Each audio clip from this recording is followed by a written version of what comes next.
tentang puasa 9 Zulhijjah hari Arafah, beliau menyatakan, beliau bersabda, yukaffirus sanatal madiyah wal bagiyah.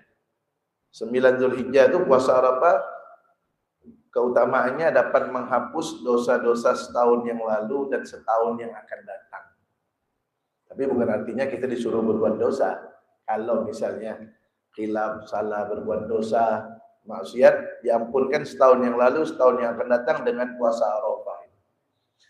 Kemudian yang ketiga, disunnahkan nanti tanggal 9 Dzulhijjah habis sholat subuh disunnahkan takbir. Allahu Akbar, Allahu Akbar, takbir lebaran. Dari mulai tanggal 9 Dzulhijjah, kalau hari Idul Adha ini panjang 5 hari takbirnya. Dari tanggal 9 Dzulhijjah habis subuh. Terus nanti habis zuhur, habis asar. Itu takbir muqayyad tuh, takbir yang terikat dengan waktu. Habis subuh, habis zuhur, habis asar, habis sholat sunnah pun boleh tuh takbir, dianjurkan.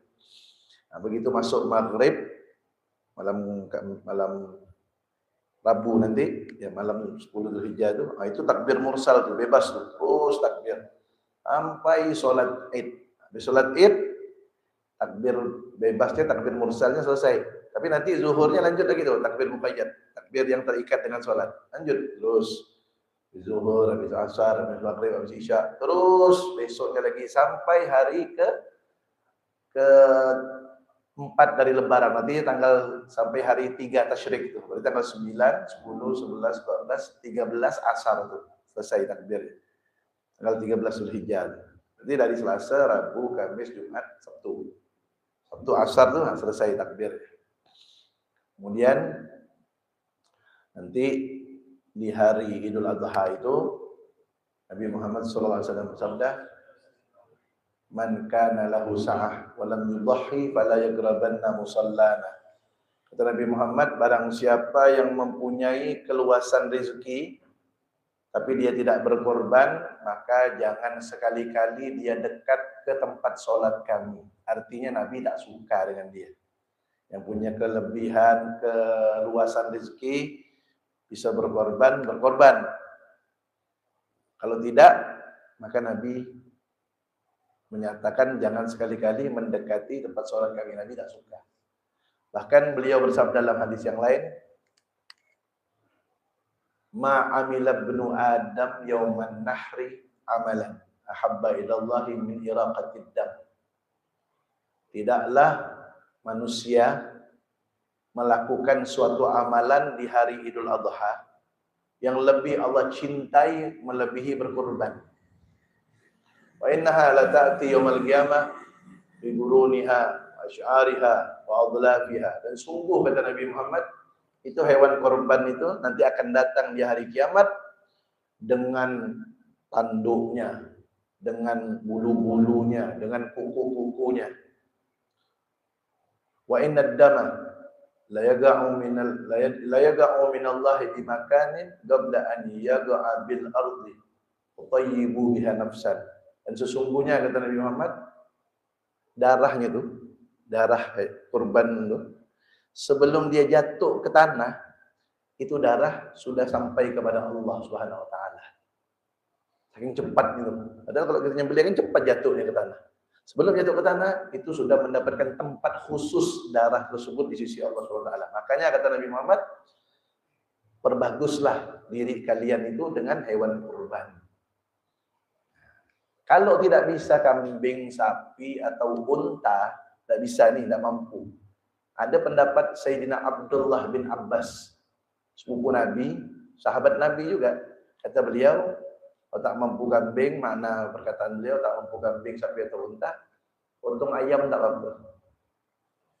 Itu pendapatnya Sayyidina Abdullah bin Abbas. Jadi yang tak bisa kambing, sapi, unta, untung ayam. Yang penting intinya di hari Idul Adha itu ngalirkan darah hewan, maksudnya nyembelih gitu. Ya, belilah ayam, sembelih. Kalau memang yang tak mampu ya, sembelih. Itu paling bagus amalan di hari Idul Adha. Kemudian nanti di hari Idul Adha jangan lupa mandi sunnah. Dan mandi sunnah di hari Id itu, mau Idul Fitri kah, Idul Adha kah, itu disunnahkan bagi semuanya. Bukan hanya yang mau sholat Id. Yang tidak sholat Id pun disunnahkan. Bahkan perempuan yang lagi haid nifas pun disunnahkan mandi hari Id itu.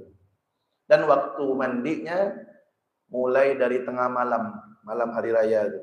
Sekitar jam 12 malam lebaran itu sudah boleh mandi, itu mandi sunnah. Panjang waktunya tuh. Sampai maghrib. Sampai maghrib hari Idul Adha itu. Kalau Idul Fitri ya berarti sampai maghrib hari Idul Fitri. Jadi misalnya perempuan lagi haid nifas, enggak sholat Idul Adha nanti, tetap sunnah mandi. Karena mandinya bukan untuk sholatnya, tapi untuk hari raya. Mandi ketika air kena ke badan tuh, niat nawaitul ghusla yauma Idul Adha sunnatan lillahi ta'ala. Indonesia-nya kalau air kena ke badan tuh saya niat mandi sunnah di hari Idul Adha karena Allah Ta'ala. Mandi itu sunnah. Kemudian disunnahkan nanti sholat Id seperti biasa. Dan kalau bisa, usahakan ketika pergi ke tempat sholat itu, mau masjid kah, ke lapangan kah, ke surau, usahakan ketika pergi itu cari jalan yang lebih jauh. Pulangnya cari jalan yang lebih dekat. Karena ketika pergi itu, pahala lebih besar daripada pulangnya. Dan juga biar nanti yang jadi saksi di akhirat itu banyak. Tempat kita lewat lain, pulangnya lain. Ketika pergi lain, pulang lain. Dan juga di antara yang disunnahkan itu, kalau bisa di Idul Fitri sebelum sholat Id disunnahkan makan. Tapi kalau di Idul Adha disunnahkan jangan makan. Sampai kapan? Sampai nanti hewan korban disembelih, dapat daging korban, masak makan dari daging korban itu. Kalau bisa begitu. Ya, makanya yang berkorban sendiri enak tuh. Selesai sholat Id, bubar, sembelih, potong, langsung masak. Yang repot kalau nunggu bagian dari masjid. Kan biasa sore sampai. Tapi kalau bisa, lebih bagus. Kalau enggak, tidak apa-apa. Kalau bisa diusahakan. Karena itu salah satu sunnah Nabi Muhammad SAW. Nah.